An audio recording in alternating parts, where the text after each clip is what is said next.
Hi there, and welcome to episode 4 of the Easy Cyber podcast. Today we're going to be talking about passwords. So I'm guessing that most of you will know what those are, but effectively they're just a code that you know other people shouldn't know, and you use them to authenticate or to provide some sort of assurance to an application that you are who you say you are. Now, we all know that passwords have been notoriously easy to crack, particularly if you use common ones such as password or 123456. Here's a tip: those are the top 2 passwords globally for the last 3 or 4 years. Not a good idea to use them.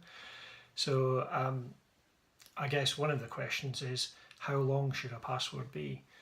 By modern cracking standards, the way that people attack them, they usually use things called rainbow tables, which are lists of pre-cracked passwords. Some of those lists can be millions of passwords long. So ideally what you want to do is to make it something that people don't know. Make it long, 15 characters or more, because won't go into the maths around it, but basically computers find it a bit more difficult to crack passwords that are more than 15 characters. Make them memorable, make them something that you can remember, but also make them a bit more complicated. So substitute letters for numbers and use upper and lower case, and use the special characters like the star and the pound sign, that sort of thing. Potentially what you might want to use is some sort of password management software. So there's an awful lot on the market. Just make sure that they're encrypted. They're very good, but they have one drawback, which is that if the bad guys ever get to know what your master password is, then they get access to all of your passwords, and that's possibly a bad thing. We need to make sure that we make a differentiation between home users and business users. So in a business, I would never advocate people writing down passwords, and I would suggest that they need to get some form of password management software. When it comes to home life, the bad guys are unlikely to be in your house. So it makes a lot of sense that potentially you could write them down and use some form of safe if you've got one, or at least hide the book that you use to log your passwords. Make sure that that's not easily available to people who might be in your house. I have seen books around from various shops and retailers which says my internet password book or something like that. Really bad idea, because if you're going to write them down, don't advertise what's in the book or where you keep them.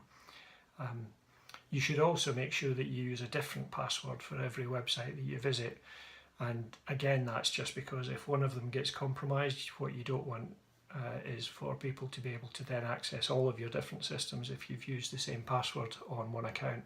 So typically, for example, the bad guys might get access to your Facebook or your Twitter account or your email account. And if you've used the same password for that as you use for your banking accounts, for example, then they've got access to some of your financial details, which isn't a good thing. You should also make sure that you change any default passwords. So things like your home Wi-Fi routers, etc., come with a whole set of default passwords already set up on them.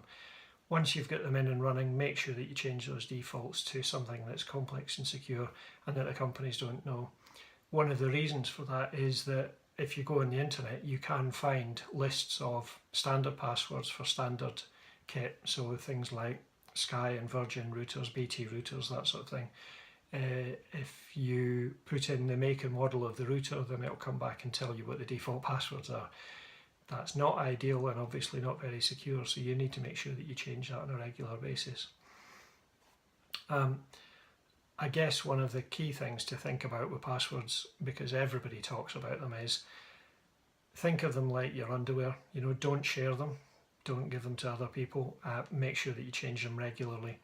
And in terms of how often is regularly, well, I guess it depends on the application. If you're using something as a one-time password to access a shopping website that you're never going to go back to, then I guess you don't need to change it. But unless you've entered your financial details, so perhaps your credit card details, whatever, then I would definitely make sure that you change it. You may have an email account that you just use for for brochureware, for websites, for doing inquiries, bits and pieces like that, and you never use it for anything else. And then if that's the case, you probably want to change that password fairly regularly as well.